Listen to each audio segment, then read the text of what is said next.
Hello धुरंधरो, नमस्ते, राम राम। मैं हूं अमित चौधरी। स्वागत है आपके अपने YouTube channel Amit sir GK में। तो आज 10 नवंबर है और डेली करंट का तहलका जैसे कि हर रोज प्रातः सुबह 6 बजे आ जाती है आप सभी भाइयों के लिए, बहनों के लिए, जो कि मोस्ट इंपोर्टेंट है आपके सभी पेपरों के लिए। जिस भी पेपर की आप प्रिपरेशन तैयारी कर रहे हो और जान लगा रहे हो और फुल मेहनत कर रहे हो उस पेपर की तैयारी करने में, उसके लिए मेरी मददगार होगी डेली करंट का तहलका।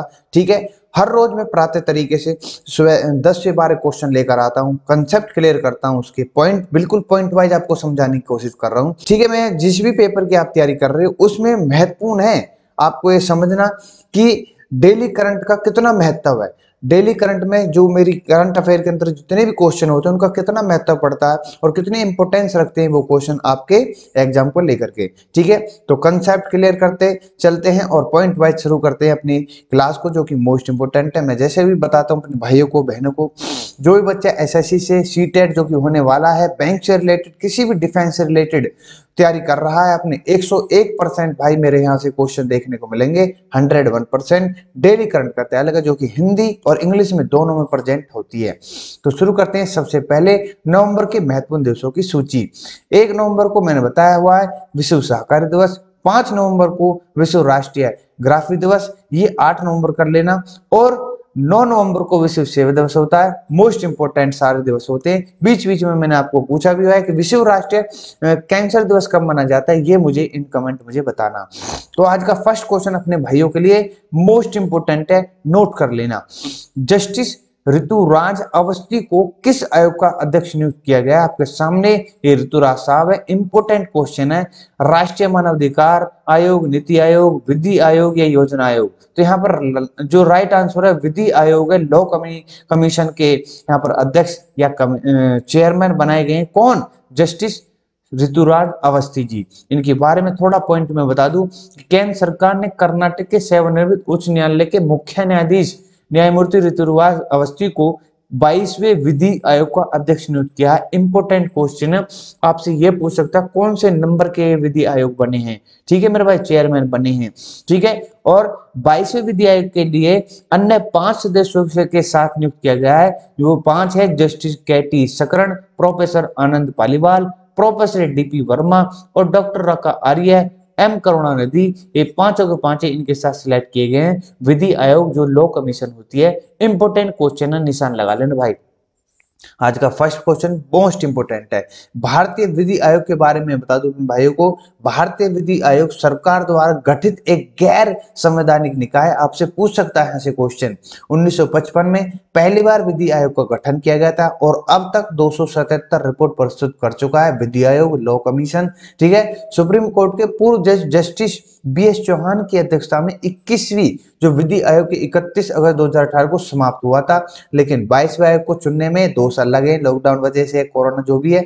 तो 22वें विधि आयोग आपके सामने प्रस्तुत हो चुके हैं, बता चुका हूं मैं चेयरमैन कौन बन चुके हैं। तो आपके लिए इंपॉर्टेंट है, सभी चीजें मैंने डिस्कस करते हैं जो कि मोस्ट इंपोर्टेंट हो जाती है अपने फर्स्ट क्वेश्चन में। तो सेकंड क्वेश्चन की तरफ चलते हैं जो कि मोस्ट इंपोर्टेंट है। पूर्व उत्तर मतलब नॉर्थ ईस्ट जो है, ओलंपिक खेलों का दूसरा संस्करण किस राज्य में आयोजित किया जाएगा? ये इंपॉर्टेंट है ये भी। ठीक है, आंध्र प्रदेश में, अरुणाचल प्रदेश में, या फिर उत्तराखंड या मेघालय? तो यहाँ पर Meghalaya D is the right answer हो जाता है। ये यहाँ का शुभंकर है जिसके बारे में प्रॉपर तरीके से बताऊंगा। मेघालय सरकार और नॉर्थ ईस्ट ओलंपिक एसोसिएशन, जिसको NEOA आपसे फुल फॉर्म पूछ सकता है इसकी, 10 से 16 नवंबर 2022 तक नॉर्थ ईस्ट ओलंपिक गेम्स 2.0 मेजबानी करेंगे। मतलब आज से शुरू हो रहे हैं और 16 तारीख तक ये प्रॉपर तरीके से चलता रहेगा। खेल के दूसरे संस्करण में 8 पूर्वोत्तर राज्य होंगे। ठीक है मेरे भाई, इंपोर्टेंट है। 3000 एथलेटिक्स के अंदर 18 खेल शामिल है। इसका शुभंकर नियो है जो मैंने दिखाया है आपको, और मेघालय का राज्य पशु तेंदुआ है जो प्रेरित करता है इन चीजों को। ठीक है, अक्टूबर में 2018 में मणिपुर में उत्तर पूर्व ओलंपिक खेल का पहला संस्करण हुआ था। ये भी आपको ध्यान रखना है। सभी चीजें मैंने क्लियर कर दी है। इंग्लिश वाले बच्चों के लिए यहां से भी आप प्राप्त कर सकते हो प्रॉपर तरीके से। नेक्स्ट क्वेश्चन की तरफ बढ़ते हैं। थर्ड क्वेश्चन आज का इंपॉर्टेंट क्वेश्चन है। शुभकांत पांडा को किसके अगले अध्यक्ष के रूप में नामित किया गया है? इंपोर्टेंट क्वेश्चन है, बिल्कुल निशान लगा लेना मेरे भाई। ठीक है, जियो है, गूगल है, फिक्की है, नन है। इंपॉर्टेंट क्वेश्चन है, आपको ये क्वेश्चन पूछा जाएगा। तो फिक्की के चेयरमैन बना दिए हैं शुभकांत पांडा जी। फिक्की की फुल फॉर्म आपसे पूछ सकता है कभी भी एग्जामिनर, ठीक है। Federation of Indian chambers of commerce and industries की फिक्की की फुल फॉर्म है, जिसके चेयरमैन आपके सामने मैंने बता दिए हैं। तो वर्तमान में फिक्की के वरिष्ठ उपाध्यक्ष के रूप में कार्यरत हैं। वे Indian metals and ferro alloys limited के प्रबंध निर्देशक रह चुके हैं। पांडा जो है 16-17 दिसंबर होने वाली 95 AGM इंपोर्टेंट है का समापन पर फिक्की के अध्यक्ष के रूप में संजीव मेहता का स्थान लेंगे, ये आपको पता होनी चाहिए, ठीक है। पांडा फिक्की के नेतृत्व की भूमिका निभाने वाले उड़ीसा के पहले उद्योगपति हैं, ये आपको ध्यान रखना है, ठीक है। नेक्स्ट क्वेश्चन पर की तरफ चलते हैं, इंपोर्टेंट वाले के क्वेश्चन की तरफ, ठीक है। एक बार द्वार कलर चेंज कर लेते हैं। हाँ, किस देश ने 8 नवंबर को जापान में शुरू हुए मालाबार नौसैनिक अभ्यास 2022 में भाग लिया है? इंपोर्टेंट है, मालाबार आपको पता होगी भारत अमेरिका के बीच में शुरू हुआ था 1992 में, जो कि उसके बाद जापान को भी ऐड कर लिया था, फिर ऑस्ट्रेलिया को भी। तो इसके बारे में चर्चा करते चलेंगे। तो फिलहाल यहाँ पर राइट आंसर हो जाता है भारत ने 8 नवंबर को जापान में शुरू हुए मालाबार नौसैनिक में अभ्यास में भाग लिया है। इंपोर्टेंट क्वेश्चन है, ये निशान लगा लेना, स्टार लगा रहा हूं मेरे भाई, यहां से क्वेश्चन पूछे भाई, ठीक है। तो कहां पर हुआ, कौन सा हुआ, ठीक है। भारत ने 26वें अंतरराष्ट्रीय मालाबार नौसैनिक अभ्यास में भाग लिया और अभ्यास में जापान के योकोसुका में शुरू हुआ, ये आपको पता होनी चाहिए। जापान में हुआ, अमेरिका में हुआ, ऑस्ट्रेलिया में, भारत में, ठीक है। इसमें ऑस्ट्रेलिया, जापान, अमेरिका हिस्सा ले रहे हैं और इन देशों के अपनी नौसैनिक, अपनी युद्धपोत आ रहे हैं भाग लेने के लिए, ठीक है। भारत की तरफ से शिवालिक और कोमोर्त इस अभ्यास में भाग ले रहे हैं, ये आपको पता होना चाहिए। इस वर्ष मालाबार अभ्यास का 30वीं वर्षगांठ है। 1992 में अमेरिका और भारत ने इस नौसेनाओं में द्विपक्षीय अभ्यास शुरू किया था। 2007 जैसे मैं बता चुका हूँ, 2007 में ऐड हुआ जापान, 2020 में ऐड हुआ, शामिल हुआ ऑस्ट्रेलिया, ठीक है भाई। इंपोर्टेंट है, मालाबार नौसेना अभ्यास क्लियर, कोई दिक्कत नहीं।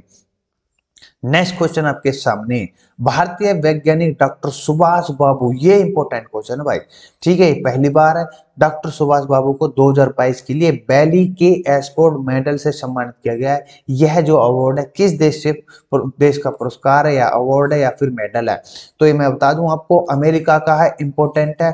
82 सालों से चल रहा है अवार्ड, जो कि जिसका नाम बैली के एस्पोर्ट है, और 82 सालों में से एक भी भारतीय ऐसा नहीं था जिसको यह अवार्ड मिला हो, यह मेडल मिला हो, ठीक है। वो उनमें से एक डॉक्टर सुभाष जी हैं, बाबू हैं, जिन्हें बैली के एस्पोर्ट अवार्ड मेडल पुरस्कृत किया गया है अमेरिका की तरफ से, ठीक है। ये जो इसका नाम है fellow of the American society of tropical medicine and hygiene, FASTMH 2022 पुरस्कार मिला है, ये इंपॉर्टेंट है। इस पुरस्कार के 82 साल पूरे हो चुके, जैसे मैंने बताया, और पहले भारतीय बन चुके हैं डॉक्टर सुभाष बाबू जी, ठीक है। बैली के एस्पोर्ट मेडल के बारे में जिक्र करूं, ये व्यक्तियों को ट्रॉपिकल मेडिसिन में, इंपॉर्टेंट है किस लिए दिया जाता है, ट्रॉपिकल जो मेडिसिन है उनके लिए विशिष्ट कार्य करना और प्रतिवर्ष प्रस्तुत किया जाता है।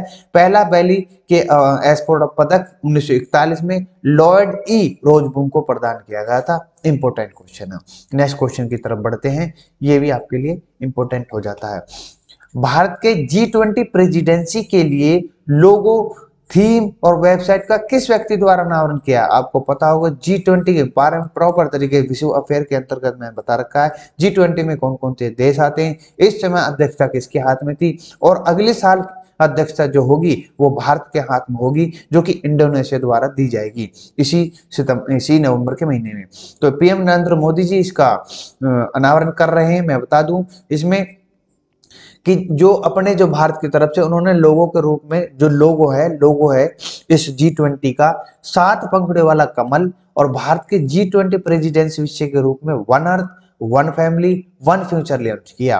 उन्होंने कहा कि कमल की पंखुड़ियां विश्व के 7 महाद्वीप, ये इंपॉर्टेंट क्वेश्चन है, यहाँ से उठा सकता है, संगीत के 7 स्वरों के प्रतिनिधित्व करते हैं। कितनी बड़ी बात है, देख रहे हो। 15-16 नवंबर तक पाली ने इंडोनेशिया द्वारा आयोजित G20 शिखर सम्मेलन के बाद देश दिसंबर को दुनिया में नवंबर बोल दिया, दिसंबर में G20 सबसे बड़ी एक अर्थव्यवस्था समूह को अध्यक्षता ग्रहण करेगा। कौन? हमारा भारत, 1 साल के लिए। G20 की अध्यक्षता के दौरान भारत देश भर में कई स्थानों पर 32 विभिन्न क्षेत्र हैं जहां पर 200 बैठकें करेगा, जिसमें इंक्लूड जम्मू कश्मीर भी होंगे, ठीक है। भारत ने अपनी अध्यक्षता के दौरान बांग्लादेश, मिस्र, Mauritius, Netherlands, Nigeria, Oman, Singapore, Spain, संयुक्त अरब अमीरात अतिथि के रूप में बुलाए हैं और शामिल किए हैं, ये भी बहुत बड़ी बात है। ठीक है मेरे भाई, G20 देश के अंतर्गत। ठीक है, नेक्स्ट क्वेश्चन पर चलते हैं। तो किस घाट में, ये इंपॉर्टेंट है, किस घाट में मधुमक्खी की एक नई प्रजाति की खोज की गई है? ठीक है, इंपॉर्टेंट क्वेश्चन है। तो उत्तर घाट है, दक्षिणी घाट है, पश्चिमी घाट है, पूर्वी घाट। तो पश्चिमी घाट की तरफ इसको पाएगा जहां पर नीलगिरी की पहाड़ियां हैं। कुछ दिन पहले मैंने एक टिड्डी नाम की बताई थी, इन कमेंट मुझे बताना, जिसको मैं टिड्डी बोल रहा था या भगवान की गाय बोल रहा था, इन कमेंट मुझे बताना उसका नाम क्या है प्रजाति का।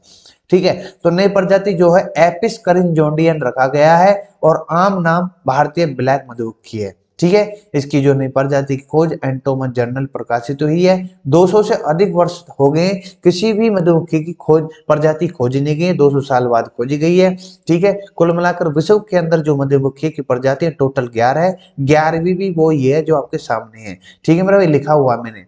एपिस करिंजोंडिया आमतौर पर मध्य पश्चिमी घाट नीलगिरी क्षेत्र में पाया जाता है।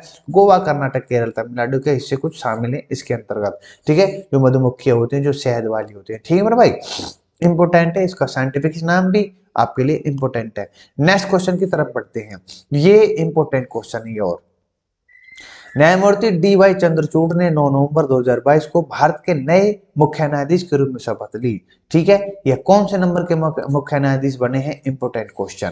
तो 50वें नंबर के, 50 नंबर के मुख्य न्यायाधीश CGI chief justice of India बने हैं। इंपोर्टेंट क्वेश्चन है, निशान लगा लेना, आज ही लिख लेना, ये 101% पूछा जाएगा मेरे भाई। ठीक है, इनके बारे में थोड़ा बता दूं, राष्ट्रपति द्रौपदी मुर्मू, आपको पता होगा CGI जो बनता है उनको शपथ दिलाते हैं राष्ट्रपति साहब। तो राष्ट्रपति भवन में मुख्य न्यायाधीश डॉक्टर DY चंद्रचूड़ ने शपथ ग्रहण की और उन्होंने न्यायमूर्ति UU ललित, जो अभी 74 दिन के लिए बने, 72-74 दिन के लिए बने थे, 49वें जो CGI बने थे। ठीक है, आपको पता होनी चाहिए क्रम वाइज भी। 8 नवंबर 2022 को उनका सेवानिवृत्त हुए और उनकी जगह इन्होंने ले ली चंद्रचूड़ साहब ने 50वें मुख्य न्यायाधीश के रूप में।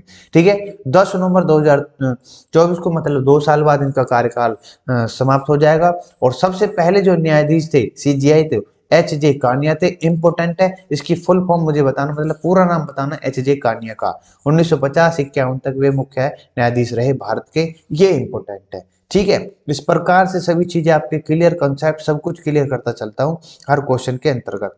नेक्स्ट क्वेश्चन आपके सामने है, किस केंद्रीय मंत्रालय ने mother tongue survey of India MTSI आयोजित किया है? इंपोर्टेंट है, इसको कौन कर सकता है? वित्त मंत्रालय, राज्य मंत्रालय, गृह मंत्रालय, कोई नहीं। तो मिनिस्टर ऑफ होम, मतलब मिनिस्टर ऑफ होम अफेयर, इसको जारी किया गया है प्रॉपर तरीके से। MTSI इसकी फुल फॉर्म पूछ सकता है, मैं बता दूं इसके बारे में थोड़ा सा। गृह मंत्रालय ने 576 भाषाओं की फील्ड वीडियोग्राफी के साथ mother tongue survey of India MTSI पूरा कर लिया और प्रत्येक मातृभाषा के मूल स्वरूप को संरक्षित करने के लिए राष्ट्रीय सूचना विज्ञान केंद्र NIC नेशनल इंफॉर्मेटिक्स सेंटर्स में 576 भाषाओं को MHA मदर टंग सर्वे के एक वेब संग्रह किया है। और 2011 की भाषाई जनगणना के आंकड़े के विश्लेषण के अनुसार भारत में मातृभाषा के रूप में 19,500 से अधिक भाषाएं और बोलियां बोली जाती हैं। ये आपके आंकड़े पता होने चाहिए, आंकड़े भी आपसे पूछ सकता है। गृह मंत्रालय ने सभी चीजें प्रस्तुत की आपके सामने जो मैं बता रहा हूं। नेक्स्ट क्वेश्चन की तरफ चलते हैं, जो कि आज का लास्ट क्वेश्चन है, इंपोर्टेंट क्वेश्चन है। भारत ने हाल ही में किस देश के साथ week of the young research 2022 कार्यक्रम आयोजित किया है? इंपोर्टेंट क्वेश्चन है बिल्कुल। पुर्तगाल में, चिली में, जर्मनी में, यूक्रेन में, तो आपको दिख रहे होंगे। ठीक है, जर्मनी के अंतर्गत इसको आयोजित किया गया इस कार्यक्रम को। मैं थोड़ा बता दूं, Indo Germany week of the young research 2022 का आयोजन science and engineer research board SERB, जिसकी फुल फॉर्म आपको बता चुका हूं, और जर्मनी रिसर्च फाउंडेशन द्वारा संयुक्त रूप से किया गया। भारत और जर्मनी के 30 होनहार युवा शोधकर्ता रासायनिक विज्ञान समकालीन मामलों पर बारीक से चर्चा और बातचीत कर रहे हैं। इस कॉन्क्लेव का मुख्य लक्ष्य क्या है, ये जानना जरूरी है। प्रारंभिक और मध्य कैरियर शोधकर्ताओं और वैज्ञानिकों के बीच सहयोग को बढ़ाना है। कुल मिलाकर उसकी जो भी किसी प्रकार से कोई संकट या कुछ भी परेशानी आती है, उन पर चर्चा करके उनको सहयोग करना, सपोर्ट करना, ये मेन मुद्दा हो जाता है। तो भारत और जर्मनी के बीच में हुआ है। इंपोर्टेंट क्वेश्चन आपके सामने। ठीक है, जर्मनी के अंतर्गत ये कार्यक्रम कार्यक्रम आयोजित किया गया। यहाँ से क्वेश्चन 101% पूछा जा सकता है आपसे, ठीक है। एग्जामिनर है वो कहीं से भी क्वेश्चन उठा करके देख सकता है आपके सामने, ठीक है मेरे भाई। तो आज के क्वेश्चन टोटल पूरे हो चुके हैं। जिस भी क्वेश्चन के अंतर्गत आपको कोई भी परेशानी आ रही हो, किसी भी प्रकार से आपको लगता हो कि मुझे इस क्वेश्चन से या फिर इससे प्रॉब्लम आ रही है, या फिर मुझे किसी भी क्वेश्चन को समझ में नहीं आ रहा, किसी प्रकार से कोई दिक्कत है, कोई गलत हो गया है, इस चीज को आप मेरे से पूछ सकते हो ऑन टेलीग्राम पर।